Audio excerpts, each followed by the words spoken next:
क्या आपने स्वयं भगवान को देखा है या केवल पढ़ा और सुना है? पढ़ा भी है, सुना भी है और देखा भी है। आपको भी दिखा सकता हूँ। जी कहो तो दिखा दूँ। सर भगवान को देखना है? जी दिखा सकता हूँ मैं।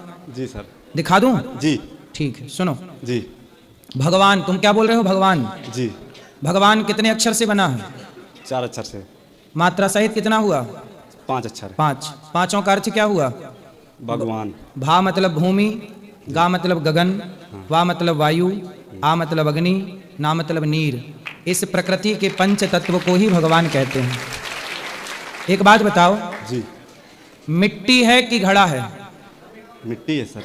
क्या घड़े की सत्ता है?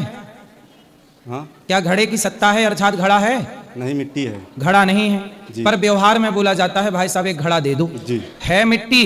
जी घड़े में से माटी हटा दी जाए तो क्या घड़े की अपनी कोई सत्ता है? नहीं। नहीं।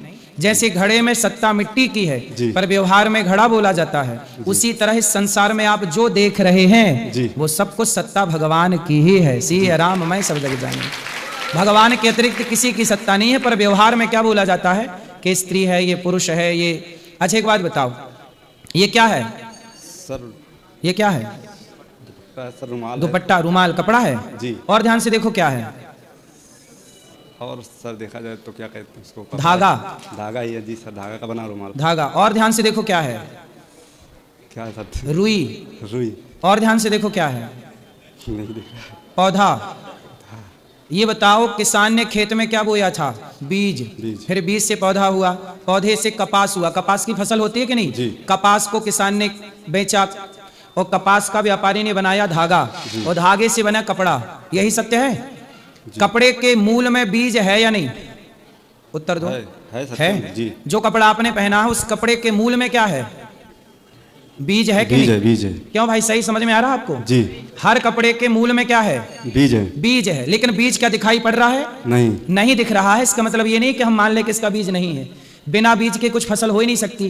तो जैसे बीज की सत्ता है पर बीज दिख नहीं रहा है, मूल में तो सत्ता बीज की है। इसी तरह भागवत जी में लिखा है, पुरुषायादि बीजाय परेशायादि धीमहि। तो बीज मात्र भगवान है सृष्टि के, इसलिए जो दिख रहा है वह ईश्वर है।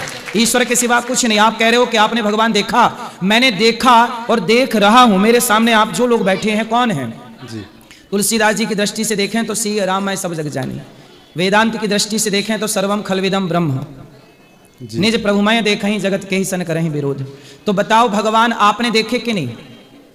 देखे हैं वो। देखा। जी, जो आप बता दिख रहे रहा थे है, तो देखे हैं। बात समझो, जो जी। दिख रहा है वो कौन है? भगवान ही है।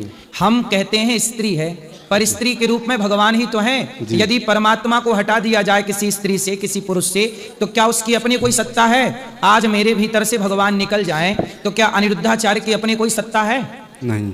अरे हमारी आत्मा जिस दिन निकल जाएगी आप लोग उठा के चिता पे जला दोगे, तो मेरी अपनी तो कोई सत्ता नहीं है। मेरे भीतर सत्ता उस एक परमात्मा की ही तो है। तो वह एक परमात्मा जो मेरे भीतर भास रहा है वह आपके भीतर भी है, वह आपके भीतर भी है। तो आपकी और हमारी सत्ता हो गई शून्य। जी। और सत्ता किसकी है? ईश्वर की। ईश्वर की। तो अब आप कह रहे हैं कि क्या आपने भगवान देखा? अरे जो देख रहे हैं, सूर्य का जो प्रकाश है वह ईश्वर है। जल ईश्वर के रूप में भगवान का एक नाम है नारायण। जी। नारायण का अर्थ होता है, नार कहते हैं जल को। जो नार मतलब जल में शयन करें वो नारायण कहलाते हैं। तो जल में रहने वाले को नारायण कहते हैं। तो ईश्वर का एक रूप है जल, एक रूप है पृथ्वी, एक रूप है आकाश। तो जो भी आप देख रहे हैं वो ईश्वर ही तो है। जी। अब ना जानने से लोग कहते हैं घड़ा, पर जानकार कहेगा ये माटी है। ना जानने वाला ये क्या है बताओ? रिंग है सर। रिंग। आप नहीं जानते तो बोल रहे हो रिंग है, लेकिन हम जानते हैं तो हम कहेंगे रिंग नहीं है, ये सोना है। जी। तो अज्ञानवश ये रिंग दिखता है, पर ज्ञान से देखो तो ये धातु दिखती है। अज्ञान से देखो तो स्त्री पुरुष दिखते हैं, पर ज्ञान से विवेक भक्ति की दृष्टि से देखो तो हर जगह ईश्वर ही ईश्वर है।